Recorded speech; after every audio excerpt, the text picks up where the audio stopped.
Hi ಎಲ್ಲ cine ಪ್ರಿಯರಿಗೂ ಈ ನಿಮ್ಮ ಫಿಲ್ಮಿ ಚಾಟಿ ಮಾಡುವ ನಮಸ್ಕಾರಗಳು. ಲಕ್ಷ್ಮೀ ನಿವಾಸ ಸೀರಿಯಲ್ ಅಲ್ಲಿ ಏನಾಗ್ತಾ ಇದೆ ಅಂತ ನೋಡೋಣ ಬನ್ನಿ ವೀಕ್ಷಕರೇ. ಶ್ರೀಕಾಂತ್ ಸತ್ತಿಲ್ಲ, ರವಿಶಂಕರ್ನ ಕಳ್ಳಾಟ ಬಯಲು ಮಾಡಿ ಮರಳಿ ಬಂದ. ಲಕ್ಷ್ಮೀ ನಿವಾಸ ಧಾರಾವಾಹಿಯಲ್ಲಿ ಯಾರೂ ಊಹಿಸಿರದ ತಿರುವು ಸಿಕ್ಕಿದೆ. ಅಪಘಾತದಲ್ಲಿ ಸತ್ತು ಹೋಗಿದ್ದಾನೆ ಎಂದುಕೊಂಡಿದ್ದ ಶ್ರೀಕಾಂತ್ ಮರಳಿ ಬಂದಿದ್ದಾನೆ. ಹಾಗಾದರೆ ಶ್ರೀಕಾಂತ್ ಇಷ್ಟು ದಿನ ಎಲ್ಲಿದ್ದ? ಅಪಘಾತದಲ್ಲಿ ಆಗಿದ್ದಾದರೂ ಏನು?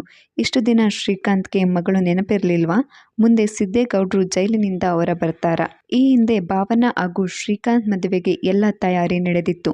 ಶ್ರೀಕಾಂತ್ ತಂಗಿಯ ಗಂಡ ರವಿಶಂಕರ್ ಶ್ರೀಕಾಂತ್ ಬರ್ತಿದ್ದ ಕಾರಿಗೆ ಆಕ್ಸಿಡೆಂಟ್ ಮಾಡಿಸಿದ್ದ.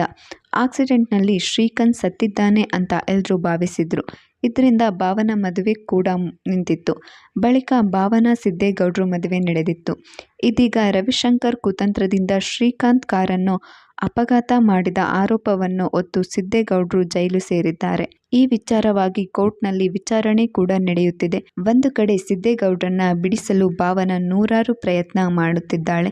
ಮತ್ತೊಂದು ಕಡೆ ಮಗಳು ಖುಷಿಗೆ ತಂದೆ ಶ್ರೀಕಾಂತ್ ನೆನಪಾಗ್ತಿದೆ. ಸಿದ್ದೇಗೌಡರನ್ನ ಜೈಲಿಗೆ ಕಳಿಸಿದ ಬಳಿಕ ನಾನು ಶ್ರೀಕಾಂತ್ ಆಸ್ತಿಯನ್ನು ಅನುಭವಿಸಿಕೊಂಡು ಇರೋಣ ಅಂತ ರವಿಶಂಕರ್ ಪ್ಲಾನ್ ಮಾಡಿದ್ದ. ಆದರೆ ಯಾರೂ ಊಹಿಸದ ತಿರುವೊಂದು ಬಂದಿದೆ. ಹೌದು, ಎಲ್ಲರೂ ಅಪಘಾತದಲ್ಲಿ ಸತ್ತು ಹೋಗಿದ್ದಾನೆ ಅಂದುಕೊಂಡಿದ್ದ ಶ್ರೀಕಾಂತ್ ರವಿಶಂಕರ್ ಕಳ್ಳಾಟವನ್ನು ಬಯಲು ಮಾಡಲು ಮರಳಿ ಬಂದಿದ್ದಾನೆ. ಶ್ರೀಕಾಂತ್ ಬಂದೊಡನೆ ರವಿಶಂಕರ್ನನ್ನೇ ಭೇಟಿಯಾಗಿದ್ದಾನೆ.